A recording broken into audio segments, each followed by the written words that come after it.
Hey, I'm Bob. Been totally blind since birth, and I'm into Power Rangers. So, I've got that Shout Factory box set yet again, and we're talking about Season 1 of MMPR, Episode 53 today. This one's called Fowl Play. It first aired on May 2nd in 1994. So, we get to see Zack attempting to ask Angela out on a date yet again, and she's so impressed with him being great with the kids that they're watching at the youth center. She pecks him on the cheek, and Rita says she's going to do everything in her power to show Zack what a real peck on the cheek feels like. So in our last episode that we discussed, we took a look at the two-headed parrot. So Rita's going to use another bird-themed monster. She's got Finster creating the Peckster, and this monster can destroy entire buildings with just a peck or two. And this one was one of my favorites because we got to see Zack using his head as he and the other Rangers so often do when they're in these interesting situations, because he's got to get out of the youth center and do battle with the monster. She also has the other Rangers doing battle with Putty, so they're kind of split up in this episode. They can't summon Tommy because his powers are now limited. I think they're thinking about it, but Zordon kind of tells them they're going to need to handle this situation by themselves. So it's another situation in which we're reminded of how limited Tommy's powers are. So we don't see him in the episode, but he's mentioned. And so Zack, he gets to do battle with the monster by himself as the other Rangers are doing battle with the Putties. The Putties are everywhere in this episode. Rita is not playing around. Zack's got to figure out how to get out of the youth center, teleport himself to the park or wherever the Putties are. And so he has Bulk magically make him disappear. I guess he's cobbled together some sort of magic wand. Maybe he's using a coat hanger or something in terms of what the wand actually is.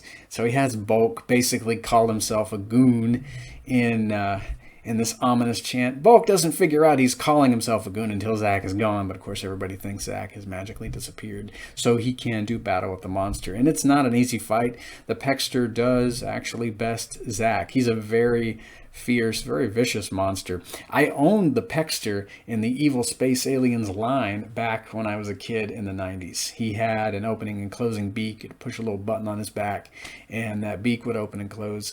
And he also had wings that were articulated. He had this weird little accessory. It was kind of like it looked like an egg in some sort of a net. I don't know what the purpose of the weapon was. I used to just have the Peckster flinging it around as if it was some sort of grenade attached to a rather long string. So he'd be a fun addition to the Lightning collection, though. I wish Hasbro would make that. I gotta say that in all these episodes dealing with the monsters. You know, he could have lightning effect pieces. I think he fired these little dart projectile looking things. And of course he could have articulated wings and an opening and closing beak. He fought with claws, so I wonder if we could get a couple of hands for Peckster in maybe a clawing motion. I think he did use his claws. It's a great episode. I'm wondering if Peckster was made out of that super putty that Finster and the others commandeered several episodes ago. We talked about that quite a few episodes back now. But yeah, the episode does end with Zack using his head yet again. He has Peckster peck this, I guess it's a bushel of balloons, and the beak gets stuck. Rita does make him grow. The Megazord is summoned. We actually get to see the Megazord utilize its cranial laser, and it's got to call on the Mammoth Shield and stave off the Peckster's beak, but the monster's ultimately destroyed by the Power Sword. I really liked seeing this monster at work. Rita was apparently wanting to do a lot of damage to Angel Grove's buildings in this episode. She was really wanting to demolish homes.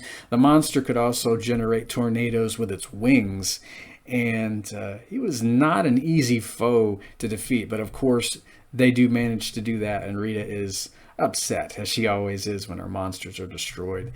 And well, Zack doesn't get his date with Angela in this episode either, because well, he's got to take all the kids to a 5-hour Woody Woodpecker retrospective. I don't know if I'd like those cartoons very much because there's probably not very much talking in those old cartoons. I never watched Tom and Jerry when I was a kid because, well, I mean, They didn't talk. Woody Woodpecker laughed a lot, but I mean, other than that, I really don't know what else happened in those old cartoon shows. Why am I talking about Woody Woodpecker? It's Angela's fault. So Zack doesn't get his date at the end of the episode. But we will see them on an actual date during the season 1 finale in just a few episodes, ever closer to the big season 2 3-part premiere. Next time, we're going to be talking about Trick or Treat. That's the 54th episode, and I'm sure everyone will recognize the monster in that episode. He's actually a fan favorite from what I understand. I've always liked him too. So be here as we talk about Trick or Treat next time. Remember to share, like, subscribe, all that YouTube stuff. What a fantastic episode. I just love bird-themed monsters. And, well, I'll be back next time and hear you guys later. Oh, by the way, may the power protect you.